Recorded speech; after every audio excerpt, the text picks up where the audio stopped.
So when Fraser asked me to come, and he told me who the other two speakers would be, I got to tell you, I was feeling pretty intimidated. I thought, these are like two of the generals of history. You know, they're big stuff in Jerusalem, you know. And I would be termed, probably if you had to describe me, I'm a foot soldier. You know, the foot soldiers, they're the one that dig the ditches. So, yeah, so I'm a foot soldier in comparison to these mighty men. And because they're leaving you and your children something that they'll be able to hold on, something that you're going to be able to educate with. And that can't be taken for granted. So they really are treasures in human vessels. And it's very important to tell them that and to encourage them, because it's they don't get to see right away the results or the response of the years of work and labor that they've put into what they're doing. And so I just want Fraser to know I feel very, very honored to be here. So, yes, I told you that list of things that they say about Israel, there's 69 of them, because it's 69 years of independence. So I thought I needed to just read a couple more, because it's good for you to hear, because you've heard a very solid and serious side of Israel, but I want you also to feel Israel, to get just to whet your appetite. So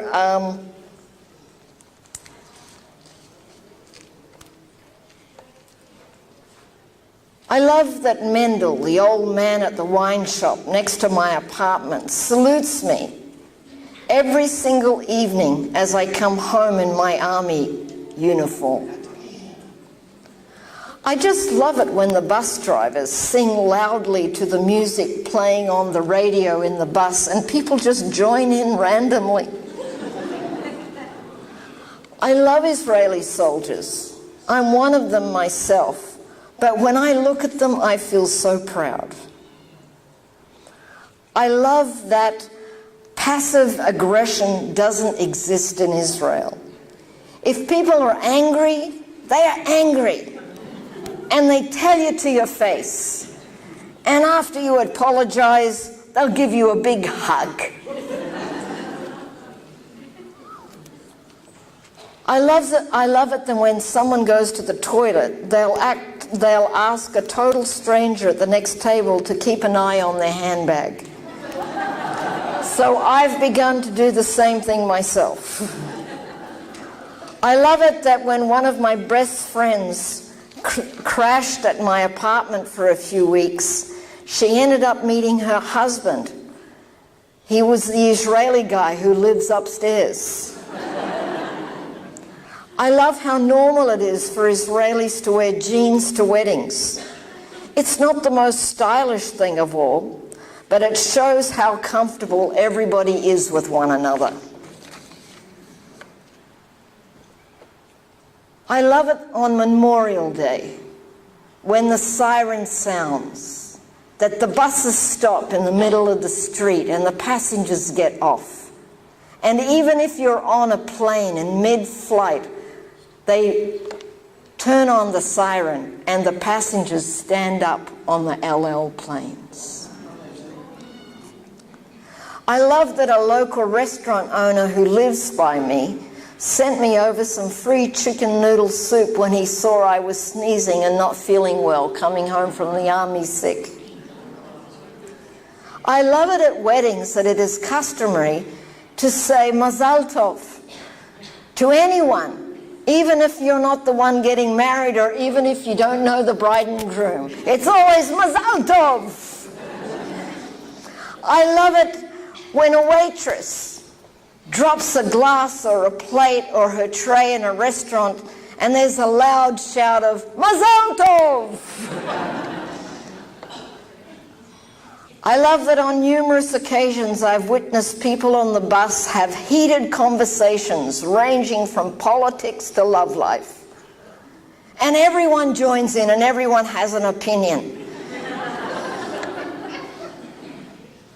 I love that a conversation just like that with a random guy with me on the bus ended up on a series of successful dates encouraged by the old ladies on the bus.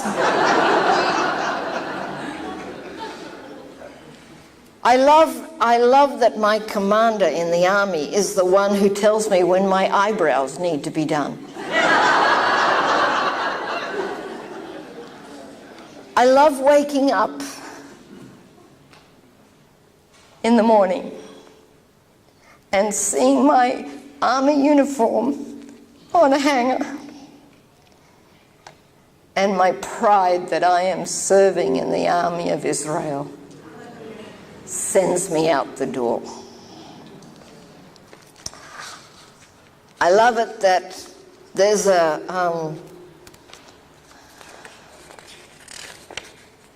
there's a good one here. Optometrist. He's very famous in Jerusalem.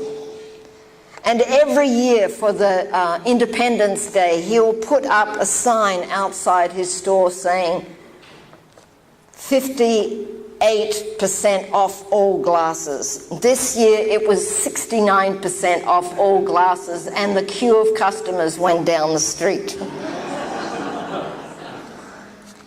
That is the Israel that you don't hear about. Israel is special. I brought with me, I labored over this list, but there is this list. I think most people have picked it up, Fraser? Okay, so this list has everyone with a list say yes, I have the list. Okay, so if you don't have it, that means you haven't been looking at the book table. So this list is for free. And I compiled it, and the first page is prayer concerns for Israel.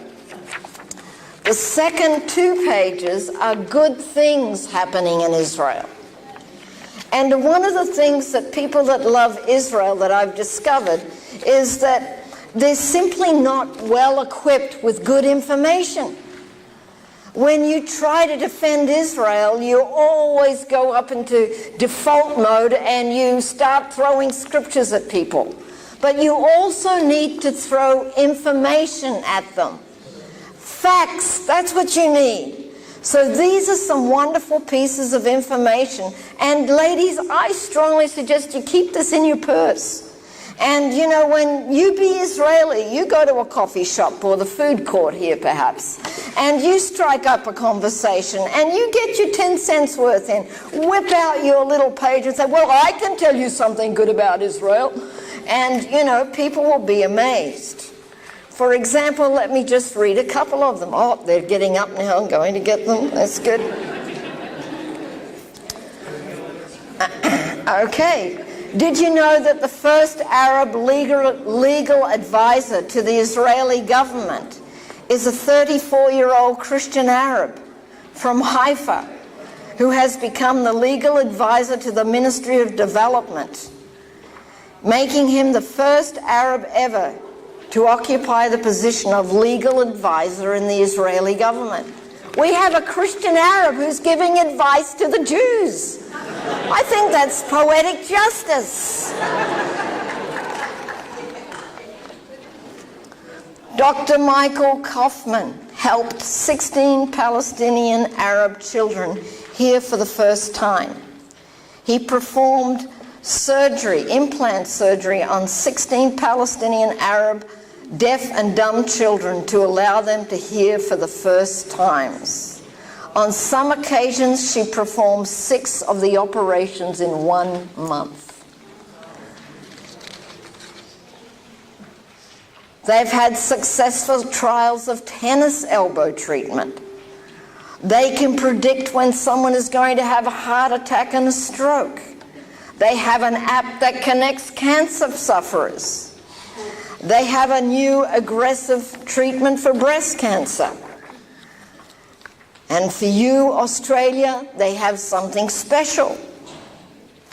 One of the owners of the largest almond orchard in Australia has implemented the crop sensor technology from Israel across the entire 5,000 hectares of its 5 orchards in southeastern Australia. You see what we're doing for you? We're improving your almond supply. It goes on and on. The discovery of a 2,000-year-old street. But let me read you one of these. It's a good one. An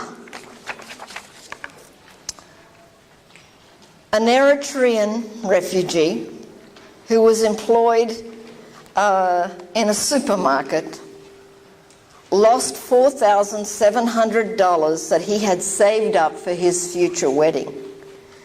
He was supposed to go and put that money down on a wedding hall, but he got distracted and he put it down and he lost it. A customer in the supermarket found the packet of money, and together with the security supervisor, they traced the owner and they returned it to him. And they refused a reward. A Haifa bus driver, also an Arab Christian, found a wallet containing $20,000 in a bag left on his bus. He called his boss, who came to collect the bag. And then they did a search of the cameras on the bus, and they saw who it was, and they finally contacted him. They called him and he came in to get it. And the spokesman for the Israeli bus company said, "This is a perfectly accepted norm in Egged, and it is what we expect from those behind the wheel." Another amazing bus driver, also in Haifa, Ro'i, which means shepherd. He turned his number 40 bus filled with passengers into an ambulance after a woman passenger suddenly lost consciousness and collapsed in the bus. He simply closed the doors and without a word to his passengers flew off to Rambam Hospital. Doctors said the driver's actions saved the 43-year-old patient's life. Can you imagine in Australia a bus driver kidnapping 40 people and rushing them to the emergency ward? Can you imagine a bus driver finding $20,000 and calling his boss and saying, "I need your help to find who owns this"? But these are the things that happen in Israel. Like stopping to have a falafel. It's perfectly normal. You see, the amazing thing about Israel is it's like Australia 30 or 40 years ago. There's a warmth, there's a community, there's a value in knowing one another and loving one another. And there's a support system that never ever ends. Every week, 3 mornings a week, I meet with 2 ladies for coffee. Michaela and Etty. Michaela used to be in the police force and now she's retired because she caught lung cancer. She only has 1 functioning lung. Etty, her husband, had a coma 4 years ago and had a heart attack 4 years ago, and he's been in a coma ever since. Michaela felt we needed to do something for Etty. Forget about the fact she can hardly breathe and she's only got 1 lung. She said, we as a community need to make sure that Etty gets up every day and has coffee. So we were all forced to commit to when we would have coffee. And I am down for 3 mornings a week. And she sends me a wake-up call telling me what time coffee will be every day at 7 o'clock. And she even tells me what day is my day to pay for the coffee. And the whole thing is even though we're only 3 people, as we begin to talk about what's happening in the news and the scandals and maybe a terror attack or maybe something happened, while we're talking, people are hearing us. So I don't know them from a bar of soap, but they will just pick up their chair and move over to our table. And soon what was supposed to be coffee with 3 people could turn into coffee for 6 people. And then after they've all had their coffee, they get up and leave, and I have to pay for it. Because it's my day. And so this is something that is just totally unique to Israel. But it happens all the time. Now, for my own personal safety, I am not telling you which day is mine. Because I think that I should surprise you and invite you to be able to join one of our coffee days. And I will tell them that someone else is going to pay. Well, in Israel we have problems too. And it's important for me that you be informed and you be able to pray in an informative way.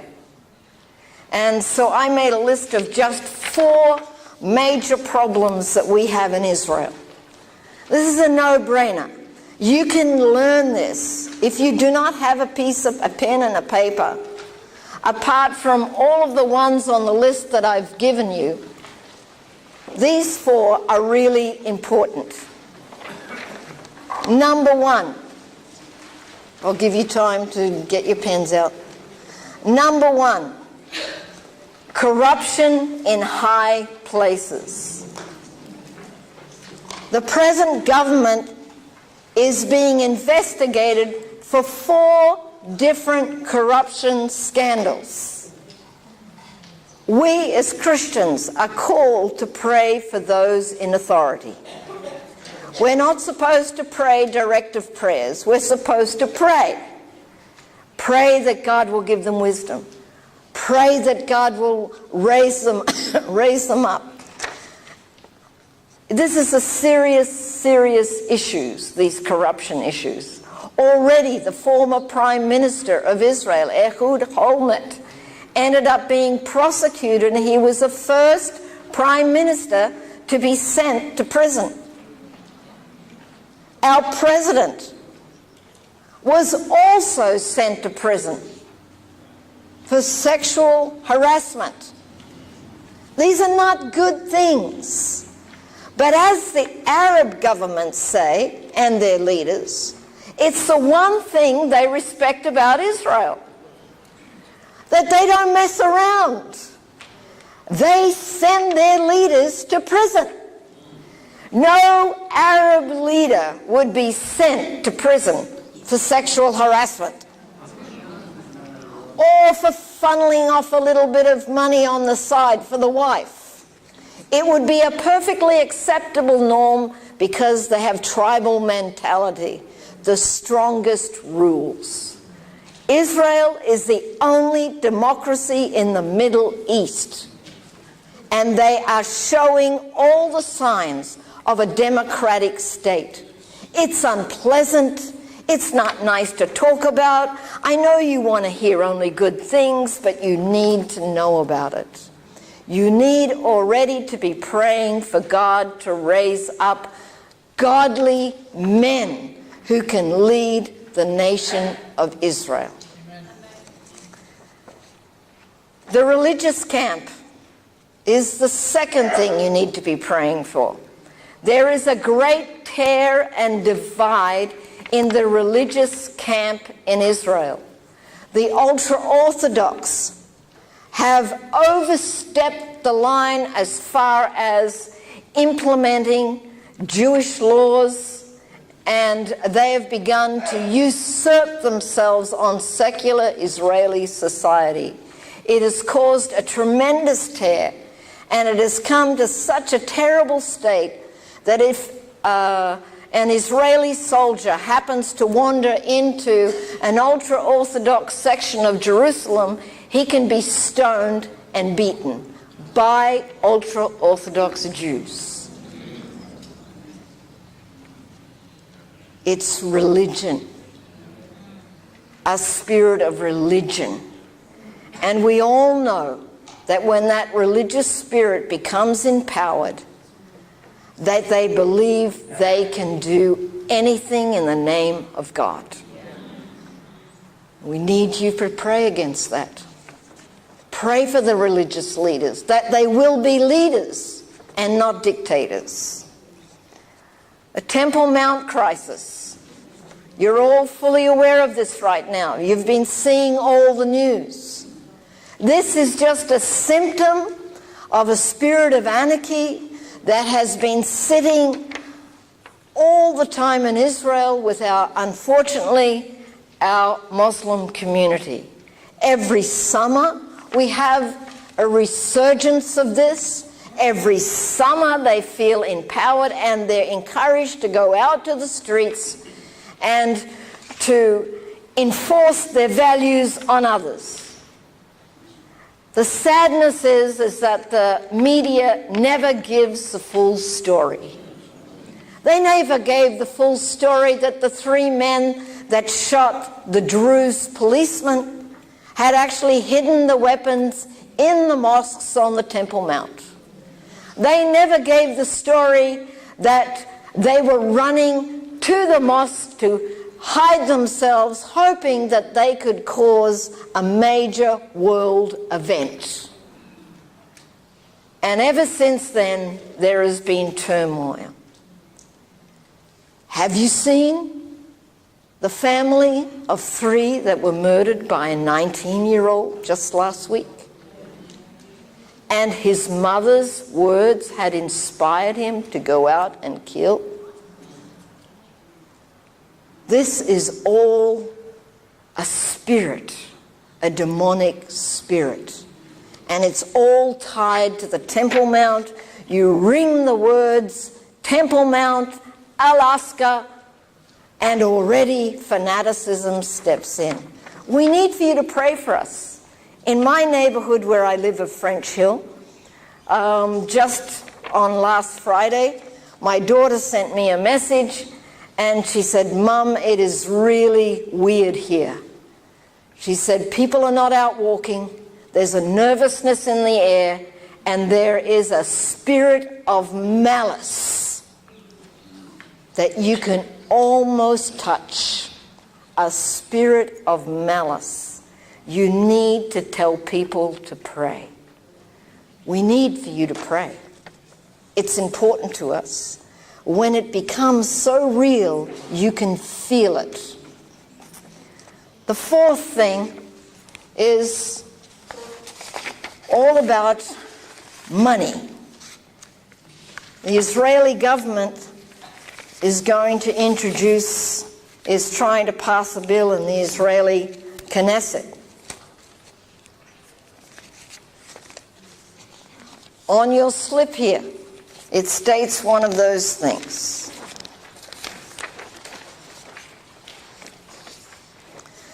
Palestinian Authority is being challenged openly by Israeli leaders to halt payments to terrorist families. Israel says the payments provide incitement to terror and give the families a special status in their community. $300 million, US dollars, in annual payments are given by the Palestinian Authority to security prisoners in Israeli jails and to the families of terrorists that were killed carrying out attacks against Israeli targets. Palestinian Authority leaders are committed to sponsoring terror against Israel. Pray that these payments will be halted and that the international leaders will have the courage to stand up. I brought 2 articles from the newspaper that I cut out right before I was leaving. This is one of them. A bill has been submitted to the Israeli Knesset that points out by law in the Palestinian Authority terrorists who kill Israelis or who are in Israeli prisons and their families, and anyone who engages in terrorism will receive monthly payments. The greater the punishment from Israeli authorities, the higher the payments are made, such as the more that a person kills Israeli in one attack, the higher his payment will be. These payments are an incitement and an incentive to commit acts of terror against Israel. We have to put an end to the fact that terrorists and their relatives are being paid to murder Israelis. It cannot be that they get salaries for murdering Israelis. The state must do everything to fight terrorism, and one way is to turn the financial tap off. Be encouraged. Norway, Denmark, and the United Nations have pulled funds from the Palestinian Authority because it went towards incitement. So much so that the Palestinian authorities actually named a women's center after a famous terrorist who took part in a road massacre in 1978 in which killed 39 Israelis. When they discovered that their money had gone into building something in the memory of someone who had murdered 39 Israelis, they pulled their funding.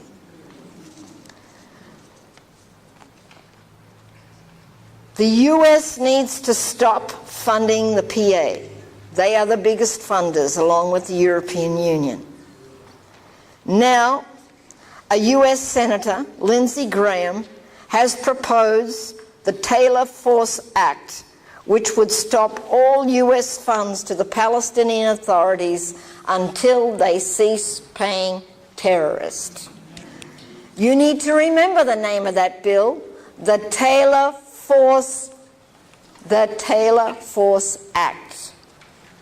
Pray that the Taylor Force Act gets approved, because that is going to halt American funding to the Palestinian Authority for terrorism. Let's not stop there. Here's the other article.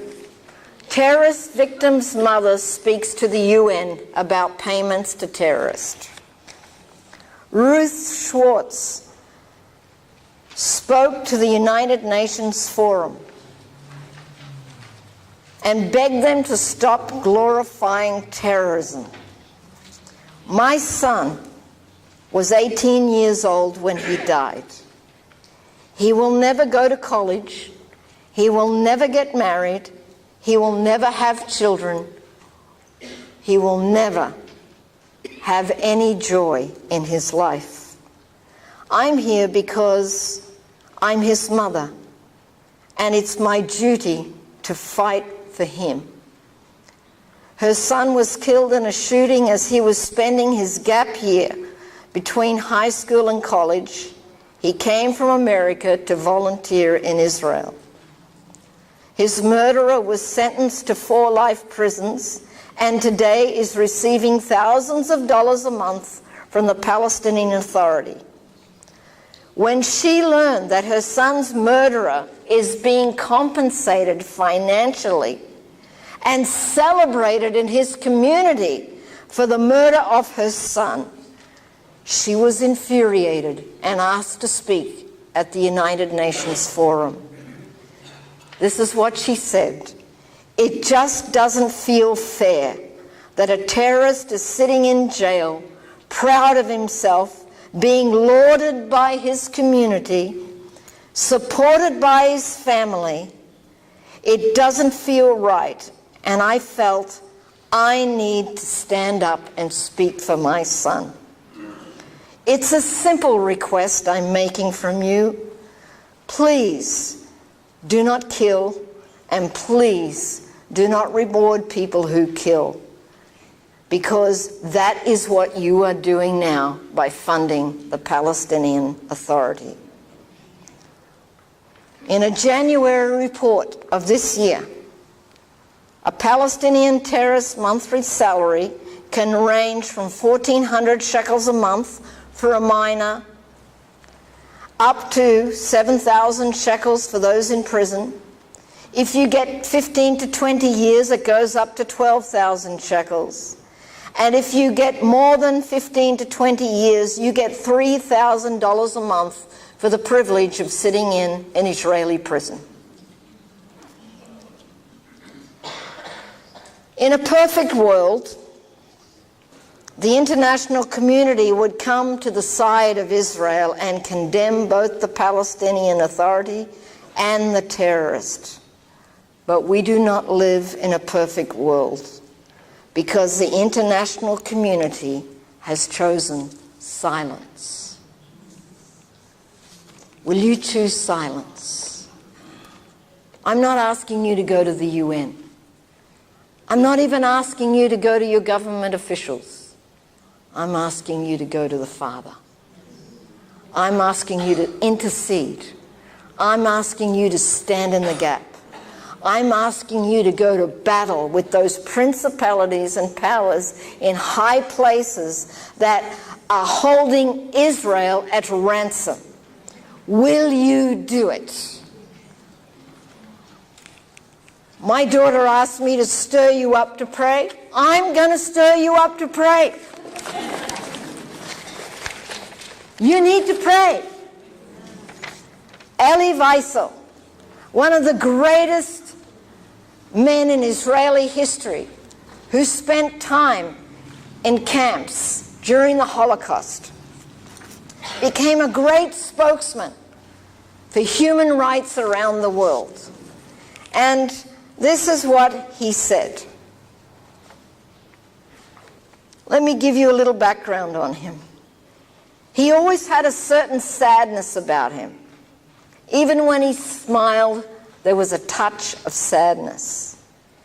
He was always carrying in his mind those dark days of humanity, when he was forced to live as an animal in the very basement of civilization.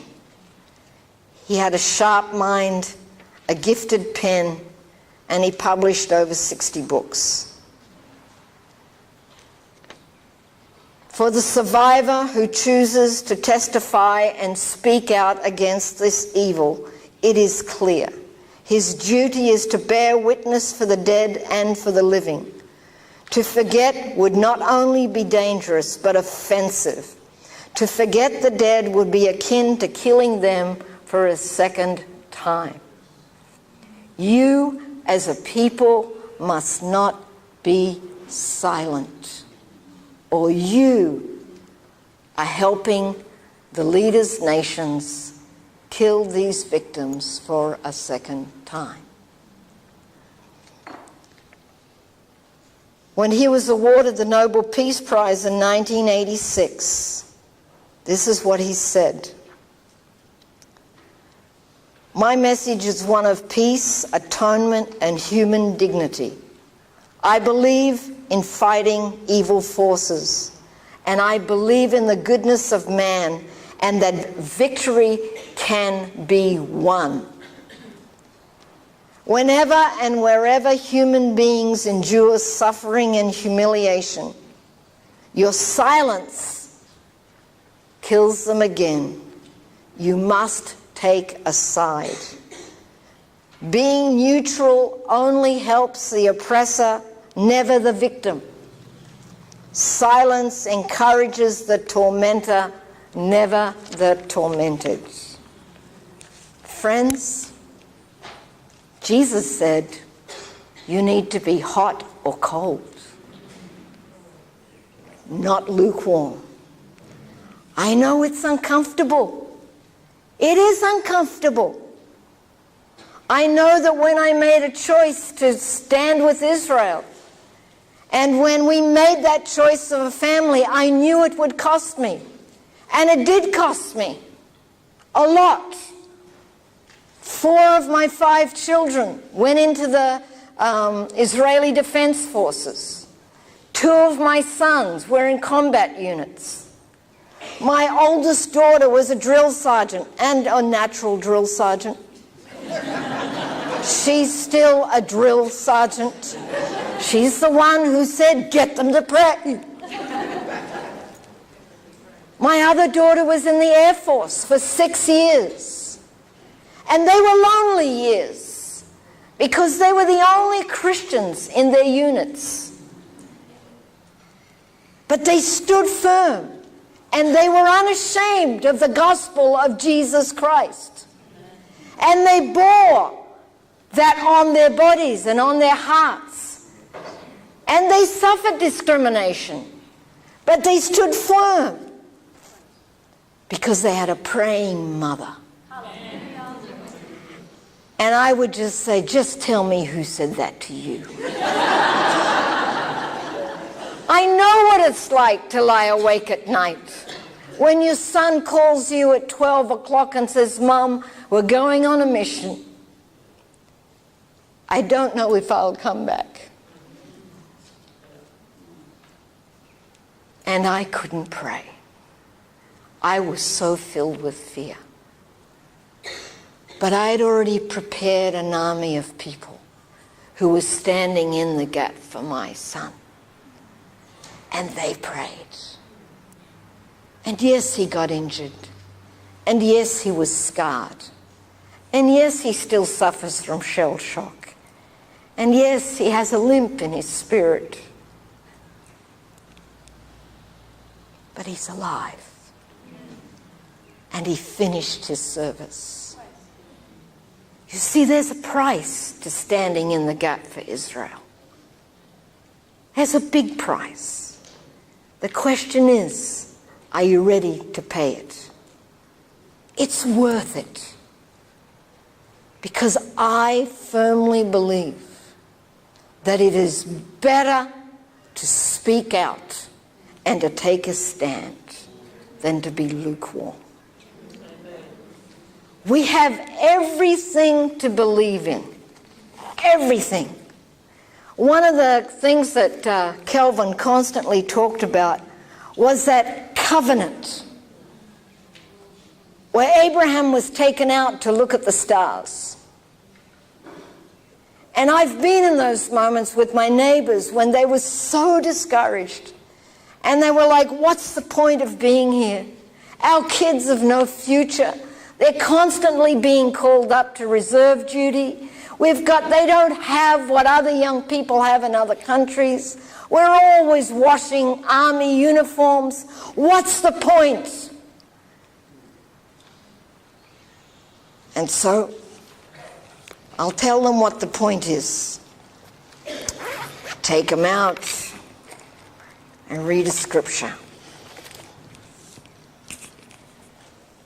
Usually I take them to the top of my building. And there at the top of the building, wait a minute, I want to get the right scripture here. You can see the evening skies very, very clearly. But I always take them to the top of the building. Maybe it's being a little naive, but I stand up and I tell them to look at the stars. I ask them, "Do you see the stars?" "Yes." "Can you see the moon?" "Yes." And I said, "I don't know what you're worried about, because God said, as long as you see these things in the sky, that's how firm my covenant is with you, Israel." The enemy wants to destroy Israel. He wants to destroy their minds, their spirits, their hearts, but he won't. Because he's made a promise. He's made a promise.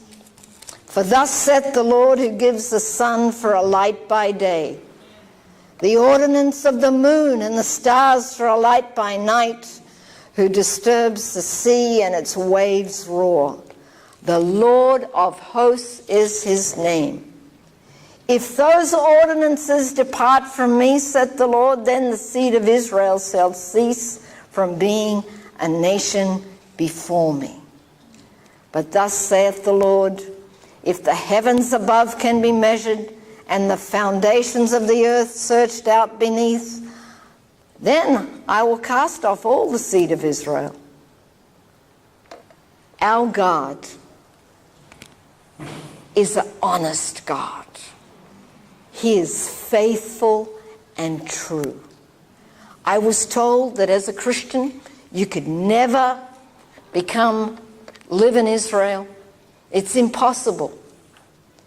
But you see, I'm one of those foolish Christians that actually believe that when you read the Word of God, it's true. That yes, what is impossible with man is possible with God. Nothing is impossible with God. And it so happened that my Japanese husband, the government needed a translator for a delegation from Japan, from the Prime Minister's office. And they didn't have anyone. So they called us. And delegation after delegation, until one day, the personal secretary of Menachem Begin said to my husband, you know, you need to get a permanent residence visa. And he said, just go down there to the Interior Ministry and fill out the form. He filled them all out. He went down, he handed them in, and Mr. Shoshani was sitting there, and he says, who do you think you are? And he ripped up the forms. So we went back to Mr. Kadashai, and he said, they wouldn't even look at the forms. They wouldn't even accept it. And he said, who wouldn't accept it? And he said, Mr. Shoshani. And he turns to his secretary and says, get Shoshani on the line. You see, in Israel, it's all about being community, family. He got on the line and he said, Shoshani, I'm sending the Japanese guy back to you and you will accept his form. We have permanent residence. Our kids have citizenship. But that's impossible. No. With God, nothing is impossible. I know it looks like Islam is winning right now. I know it looks like as a wave of violence sweeping across the land. But all we need is people to stand in the gap. Will you stand? Will you be that voice? Look at me. I'm a foot soldier. But I always tell people, I'm just an ordinary person with an extraordinary God. Any one of you can do what I've done. He takes the simple things of the world to confound the wise. Will you be part of his miraculous plan? Will you believe with me that God will yet be seen in Israel in a glorious way? I believe he will. When I came to Israel, there were only 250 Jewish believers. Now there are 30,000, and I believe at least 35,000 believers. With God, all things are possible. God bless you.